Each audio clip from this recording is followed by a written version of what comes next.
पीले दांत वाली बहू। रंजना कभी ब्रश नहीं करती थी। उसे कितनी बार उसके माँ बाप ने डांटा, लेकिन उसका कोई असर उस पर होता ही नहीं था, जिस कारण से उसके दांत पीले पीले हो जाते हैं शादी के बाद। अरे बहू, वैसे तो तुझ में कोई कमी नहीं है, पर तेरे दांत इतने पीले कैसे हैं बेटा? कैसे है मतलब?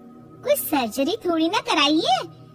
वो तो क्या नाम, में ब्रश नहीं करती थी तो पीले हो गए। अब क्या करूं? आप कहे तो लाल करवा लूं या फिर काले? यार ये क्या है, क्यों माँ से लड़ रही हो? लड़ रही हूँ? अरे मैं लड़ रही हूँ या ये बोल रही है कि दांत पीले हैं, पीले। अरे तपस्या थोड़ी ना की है इन्हें पीले करने के लिए। बकायदा ब्रश नहीं किया है 20 साल तक, तब जाकर। छी, कैसी बात कर रही हो? ये उस वक्त तो पीले नहीं थे जब हम लोग तुम्हें देखने आए थे। अरे तब साफ करवा लिया होगा डेंटिस्ट के पास जाकर। अब देखो कैसे पीले पीले लग रहे हैं।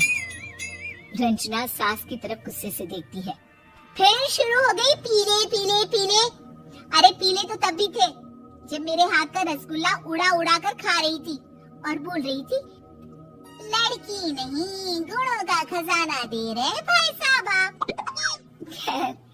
अब वो लोग करते भी तो क्या करते, पीले दांत वाली बहू पल्ले पड़ी थी तो झेलना तो था ही। एक दिन कीर्तन में रंजना गाना गा रही थी। अरे कमला बहन, माँ का द्वार है, यहाँ तो सब शुद्ध होकर आते हैं, फिर अपनी बहू को ब्रश भी नहीं कराती तुम। दूर से पीले पीले दांत भक्ति में बाधा उत्पन्न कर रहा है। और कोई 2 साल की बच्ची थोड़ी ना लेकर आई हूँ मैं बहू बनाकर। अच्छी खासी लड़की है, अरे कैसे कराऊं ब्रश? ये तो उसे खुद करना चाहिए ना। अब माँ बाप तो इसके जैसे तैसे निपटा दिए, ये नहीं सोचा कि सास कैसे संभालेगी। सास बहू को लेकर घर आ जाती है, लेकिन सोच लेती है कि अब इसे लेकर कहीं नहीं जाएगी। अगली रोज बहू कहती है, अरे क्या हो गया, मंदिर नहीं जाना क्या? कीर्तन का वक्त हो रहा है। मेरी मधुर वाणी से कान्हा जी जागते हैं और सोते हैं। आप तो जानती है ना उनकी भक्ति में कितना मन लगता है मेरा। वो क्या है ना, तबीयत ठीक नहीं लग रही है मेरी, आराम करूंगी मैं। तबीयत ठीक नहीं लग रही? अभी तो मिथुन के गाने पर नाच रही थी आप, और अब बोल रही है कि तबीयत ठीक नहीं लग रही। अरे भक्ति में मन लगा लो सासू माँ, ऊपर जाना है, क्या मुंह दिखाओगी आप? हाँ? सास को बहू की बात पर गुस्सा आ जाता है। मैं क्या मुंह दिखाऊंगी, इसकी चिंता तो ना कर, समझी? अपने मुंह की चिंता कर, जो ये पीले पीले दांत लेकर हर जगह पहुंच जाती है। पता है लोग कितना मजाक बनाते हैं। ना जी ना, मैं नहीं जाना कहीं तेरे साथ। तो ये बात है, कोई ना, मत जाओ, मैं अपने कमरे में ही बैठकर भक्ति कर लूंगी। ऊपर वाला दांत थोड़ी ना दिखता है, मन देखता है, भावना दिखता है। और अरे बस बस, तू सब कुछ दिखा, बस ये सफेद चमकदार दांत ना दिखाना किसी को, है? जा यहाँ से। बहू को सास की बात का कोई फर्क नहीं पड़ता, वो तो जैसी थी वैसी ही रह जाती है। सुबह नहाकर किचन में खाना बनाना, फिर खाना खाना, कीर्तन भजन करना और सो जाना। एक दिन, माँ जी मैं सहेली के घर जा रही हूँ, शाम को लेट आऊंगी। हाँ हाँ, तो जाना, मैंने कौन सा तेरी आरती करनी है घर पर बैठकर। रंजना सहेली के घर जाती है, जहाँ वो पार्टी में जाने की तैयारी कर रही होती है। अरे शिखा, कहाँ जाने की तैयारी कर रही है? मैं गलत वक्त पर आ गई क्या? अरे नहीं यार, उल्टा सही वक्त पर आई है। मैंने ये साड़ी और ज्वेलरी निकाली है यार, शाम को इनके ऑफिस की एक पार्टी में जाना है। बताना कैसा लग रहा है ये सब? नहीं यार, इस ड्रेस के साथ तो वो वाली ज्वेलरी अच्छी लगेगी। हाँ हाँ सही बोल रही है, मैंने ध्यान ही नहीं दिया।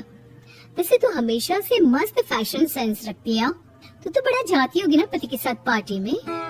रंजना कुछ नहीं बोलती, बस सोचती है कि यार काश ये बात सही हो जाती, पर मैं क्यों नहीं जाती पार्टी में? क्या इन लोगों की कोई पार्टी होती नहीं होगी? रंजना घर आती है और रात में पति से सवाल करती है, एक बात बताइए, आप मुझे किसी पार्टी में क्यों नहीं ले जाते? क्या आपके यहाँ ऑफिस में पार्टी नहीं होती? पति बेचारा क्या कहता कि दांत पीले हैं तुम्हारे इसलिए। अरे कोई पार्टी होती नहीं हम लोगों के ऑफिस में, तो कहाँ से लेकर जाऊं? और मार्केट, मॉल, कहीं वीकेंड घूमना, कहीं तो। अरे यार, सारे हफ्ते में एक छुट्टी मिलती है, तो सोचता हूँ कि आराम ही कर लूं। क्यों? रंजना मन मार के रह जाती है। पहले कभी सास के साथ मंदिर जाया करती थी, लेकिन वो भी सास ने ले जाना बंद कर दिया। घर बैठी बैठी रंजना बोर हो जाती है। तभी उसे आइडिया आता है और वो मायके जाने का सोचती है। सासू माँ, 2 दिनों के लिए मम्मी के घर जा रही हूँ। अच्छा अच्छा, ठीक है, आराम से जा। और हाँ, माँ से कुछ अच्छी आदत सीख कर आना कि कैसे शरीर के हर भाग की तरह दांतों की सफाई भी जरूरी होती है, समझी? शुरू हो गई ना आप? वो लोग आपकी तरह नहीं है कि छोटी छोटी बात का बतंगड़ बना दे। उन लोगों के लिए मैं मायने रखती हूँ, ना कि मेरे पीले पीले दांत। रंजना माँ को बिना बताए उन लोगों को सरप्राइज देती है, लेकिन जैसे ही वो दरवाजे पर पहुँचती है, अंदर देखती है कि घर वाले कहीं जा रहे होते हैं। अब माँ, काश रंजना दीदी के दांतों वाली प्रॉब्लम नहीं होती, तो वो भी हम लोगों के साथ चलती ना बुआ जी की बेटी की शादी में। हाँ बेटा, लेकिन अब उसे कौन समझाए कि उसको उसके पीले दांत नहीं दिखते, लेकिन उसके आसपास के लोगों को कितना एम्बैरेसिंग फील कराते हैं। मुझे तो कितनी बार उसके स्कूल की टीचर ने शिकायत की कि उसके साथ कोई लड़की बैठना भी नहीं चाहती, और ना ही कॉलेज में कोई उससे बात करना चाहता था। लेकिन पता नहीं क्यों उसे ये बात समझ में ही नहीं आती। कोई कमी नहीं है उस लड़की में, बस यही कि दांत पीले हैं। वो तो भला हो जीजा जी और उनकी माँ का, जो दीदी को जैसी है वैसे ही रखा हुआ है। रंजना को अपने घर वालों की बात सुनकर बहुत दुख होता है। वो सोचती है कि वो क्या करे, लेकिन फिर वो सीधा डेंटिस्ट के पास जाती है, अपने दांत चमकाती है और कसम खाती है कि वो रोज ब्रश करेगी। और क्या हो गया? तुम तो 2 दिनों के लिए गई थी ना, पर कोई ना, अच्छा है, चलो आ गई तो। रंजना सास के सामने आकर खड़ी हो जाती है और पूरी स्माइल करती है, उसके चमकदार दांतों को दिखाती हुई। चले मंदिर। माँ, मुझे माफ कर दीजिए, मैंने आप लोगों को बहुत एम्बैरेसिंग फील करवाया। मैं आज से रोज ब्रश करूंगी।